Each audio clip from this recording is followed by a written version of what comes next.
ಕಾಂಗ್ರೆಸ್ ಭ್ರಷ್ಟಾಚಾರದ ವಿರುದ್ಧ ವಿಶ್ವೇಶ್ವರ ಹೆಗ್ಡೆ ಕಾಗೇರಿ ವಾಗ್ದಾಳಿ. ವಾಲ್ಮೀಕಿ ನಿಗಮದಲ್ಲಿ ನಡೆದ ಹಗರಣ ಮತ್ತು ಮೂಡ ಹಗರಣ ಪ್ರಜಾತಂತ್ರ ವ್ಯವಸ್ಥೆಗೆ ಶೋಭೆ ತರುವಂಥದ್ದಲ್ಲ.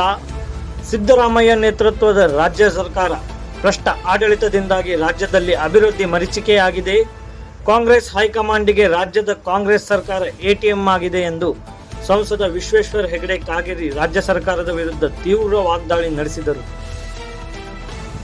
ಅವರು ರವಿವಾರ ನಗರದ ಬಿಜೆಪಿ ಸದಸ್ಯತ್ವ ಅಭಿಯಾನವನ್ನು ಉದ್ಘಾಟಿಸಿ ಮಾತನಾಡಿದರು. ಮುಖ್ಯಮಂತ್ರಿ ಸಿದ್ದರಾಮಯ್ಯನವರು ಅವಕಾಶವಾದಿ ರಾಜಕಾರಣ ಮಾಡಬಾರದು. ರಾಜ್ಯದ ಕಾಂಗ್ರೆಸ್ ಸರ್ಕಾರ ಕಾನೂನನ್ನು ಗೌರವಿಸುತ್ತಿಲ್ಲ. ಮೂಡ ಹಗರಣದ ದೂರು ದಾಖಲಾಗಿರುವ ಹಿನ್ನೆಲೆಯಲ್ಲಿ ಮುಖ್ಯಮಂತ್ರಿ ಸಿದ್ದರಾಮಯ್ಯನವರು ರಾಜೀನಾಮೆ ಕೊಡಬೇಕಿತ್ತು. ಆದರೆ ರಾಜೀನಾಮೆ ನೀಡಿಲ್ಲ. ಆದರೂ ರಾಜೀನಾಮೆ ನೀಡುವ ಪ್ರಸಂಗ ಬರಲಿದೆ ಎಂದರು. ಇದೇ ಸಂದರ್ಭದಲ್ಲಿ ಮಾಜಿ ಶಾಸಕ ಸುನಿಲ್ ಹೆಗ್ಡೆ ಅವರು ಮಾತನಾಡಿ, ವಿಶ್ವ ನಾಯಕರಾಗಿ ರೂಪುಗೊಂಡಿರುವ ಪ್ರಧಾನಿ ನರೇಂದ್ರ ಮೋದಿಯವರ ಕೈ ಬಲಪಡಿಸಲು ಹೆಚ್ಚಿನ ಸಂಖ್ಯೆಯಲ್ಲಿ ಪಕ್ಷದ ಸದಸ್ಯರಾಗುವ ನಿಟ್ಟಿನಲ್ಲಿ ಒಂದಾಗಿ ಶ್ರಮಿಸಬೇಕು ಎಂದರು.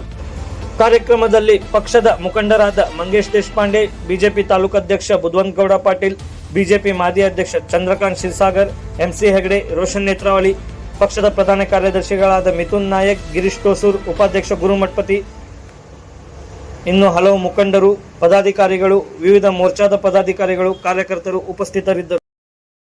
ಸಿದ್ದರಾಮಯ್ಯನವರು ಕಲಿಬೇಕು, ಕಾಂಗ್ರೆಸ್ ಕಲಿಬೇಕು. ಸಿದ್ದರಾಮಯ್ಯನವರು ಅವಕಾಶವಾದಿ ರಾಜಕಾರಣ ಮಾಡಬಾರದು. ಹಿಂದೆ ಇವರೇ ಯಾರ್ಯಾರ ಬಗ್ಗೆ ಏನೇನು ಹೇಳಿರೋ ಮಾತುಗಳಿದೆ ಅನ್ನೋದು ಗೊತ್ತಿದೆ ನಮಗೆ. ಈಗ ಇವ್ರ ಕಾಲ್ಬುಡಕ್ಕೆ ಬಂದಾಗ ಇವರೇ ಹೇಗೆ ನಡ್ಕೊಳ್ತಿದ್ದಾರೆ ದುರಂಕಾರದಿಂದ ಅಂತ ನಾವು ನೋಡ್ತಾ ಇದ್ದೇವೆ. ರಾಜ್ಯ ಜನ ನೋಡ್ತಾ ಇದ್ದಾರೆ. ಇದು ಪ್ರಜಾಪ್ರಭುತ್ವಕ್ಕೆ, ಕರ್ನಾಟಕದ ಜನತೆಗೆ ಶೋಭೆ ತರೋದಲ್ಲ. ಸಿದ್ದರಾಮಯ್ಯನವರೇ, ಕಾಂಗ್ರೆಸ್ನವರು ಹೈಕಮಾಂಡಿಗೂ ಹೇಳಬೇಕು, ನಾವು ಕಾಂಗ್ರೆಸ್ಸಿಗೂ ಹೇಳಬೇಕು, ಇಂಥ ಭ್ರಷ್ಟ ಮುಖ್ಯಮಂತ್ರಿಗಳನ್ನ ಯಾಕೆ ಸಹಿಸಿಕೊಂಡಿದ್ದೀರಿ?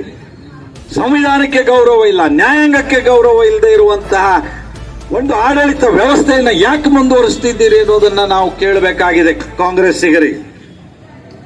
ವಾಲ್ಮೀಕಿ ಹಗರಣದಲ್ಲಿ 187 ಕೋಟಿ, ಭಾರತೀಯ ಜನತಾ ಪಾರ್ಟಿಯವರು 187 ಕೋಟಿ ಅಂತ ಹೇಳಿದ ಮೇಲೆ ಸದನದಲ್ಲಿ ಸಿದ್ದರಾಮಯ್ಯನವರು ಸದನದಲ್ಲಿ ಬಂದು ಹೇಳ್ತಾರೆ, ಬಿಜೆಪಿಯವರು ನಮ್ಮ ಮೇಲೆ ಸುಳ್ಳು ಆರೋಪ ಮಾಡ್ತಿದ್ದಾರೆ, ರಾಜಕೀಯ ದುರುದ್ದೇಶದ ಮಾತುಗಳನ್ನು ಹೇಳ್ತಿದ್ದಾರೆ.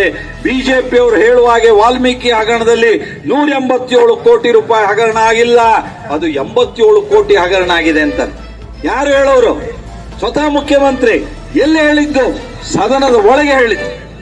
ಇಂಥ ಮುಖ್ಯಮಂತ್ರಿಗಳು ಭ್ರಷ್ಟಾಚಾರವನ್ನ ನಡೆಸ್ತಿರೋರು, ಕೇವಲ ಪ್ರೋತ್ಸಾಹಿಸ್ತಾ ಇರೋರಲ್ಲ, ನಡೆಸ್ತಾ ಇರುವಂತವ್ರು.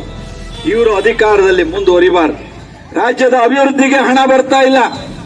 ಪಾಕಿಸ್ತಾನ್ ಜಿಂದಾಬಾದ್ ಅಂತ ಹೇಳಿದಂತವರಿಗೆ ಅವರಿಗೆ ವಿಶೇಷವಾದಂತ ಗೌರವ ಸ್ಥಾನಮಾನ ಸಿಗ್ತಾ ಇರೋದನ್ನ ನೋಡಿದೆ.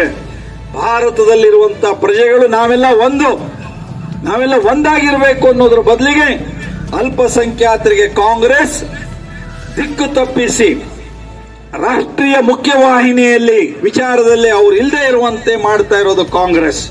ಹಾಗಾಗಿ ಕಾಂಗ್ರೆಸ್ಸಿನ ಆಡಳಿತದ ವೈಫಲ್ಯತೆ ಇವತ್ತು ಜನತೆಗೆ ಗೊತ್ತಿದೆ. ಈ ವೈಫಲ್ಯತೆಯನ್ನ ನಾವು ಅಧಿಕೃತ ವಿರೋಧಿ ಪಕ್ಷವಾಗಿ ಜನತೆಗೆ ತಿಳಿಸ್ತಾ, ಜನರನ್ನ ಸಂಘಟಿಸ್ತಾ, ಪ್ರಜಾಪ್ರಭುತ್ವದ ಮೌಲ್ಯವನ್ನ ಎತ್ತಿ ಹಿಡಿಯೋದಕ್ಕೆ ಬೇಕಾದಂತ ಒಂದು ಪ್ರಯತ್ನವನ್ನ ಭಾರತೀಯ ಜನತಾ ಪಾರ್ಟಿ ಮಾಡ್ತಾ ಇದೆ. ನಾವು ಅದರೊಳಗೆ ಯಶಸ್ಸಾಗ್ತೀವಿ ಅನ್ನೋದು ಗೊತ್ತಿದೆ. ಯಾಕೆಂದ್ರೆ ನಮಗೆ ಸಂವಿಧಾನದ ಬಗ್ಗೆ ಗೌರವ ಇದೆ, ನಮಗೆ ನ್ಯಾಯಾಂಗದ ಬಗ್ಗೆ ಗೌರವ ಇದೆ, ನಮಗೆ ನಮ್ಮ ಈ ದೇಶದ ಕಾನೂನಿನ ಬಗ್ಗೆ ಗೌರವ ಇದೆ. ಆದ್ರೆ ಇದು ಯಾವುದೂ ಇಲ್ಲದೆ ಇರುವಂತ ಕಾಂಗ್ರೆಸ್ ಲಜ್ಜೆಗೇಡಿತನದಿಂದ, ನಿರ್ಲಕ್ಷ್ಯದಿಂದ ಈ ರೀತಿ ಭ್ರಷ್ಟಾಚಾರ ಹಗರಣದಲ್ಲಿ ನಡೀತಾ ಇರೋದು ನೋಡಿದೀವಿ. ಇದನ್ನೆಲ್ಲ ನೋಡಿದ್ರೆ ರಾಜ್ಯದ ಕಾಂಗ್ರೆಸ್ ಕೇಂದ್ರಕ್ಕೆ ಎಟಿಎಂ ಆಗಿದೆ ಅನ್ನೋ ಮಾತು ಸತ್ಯ ಅನ್ನೋದು ಇವತ್ತಿಗೂ ಗೊತ್ತಾಗ್ತಾ ಇದೆ. ಈ ರೀತಿ ಸರ್ಕಾರ ಮುನ್ನಡೆಯೋದಕ್ಕೆ ಸಾಧ್ಯ ಇಲ್ಲ.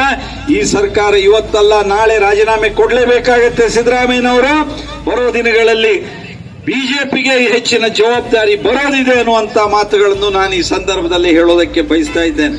ಬಂಧುಗಳೇ, ಭಾರತೀಯ ಜನತಾ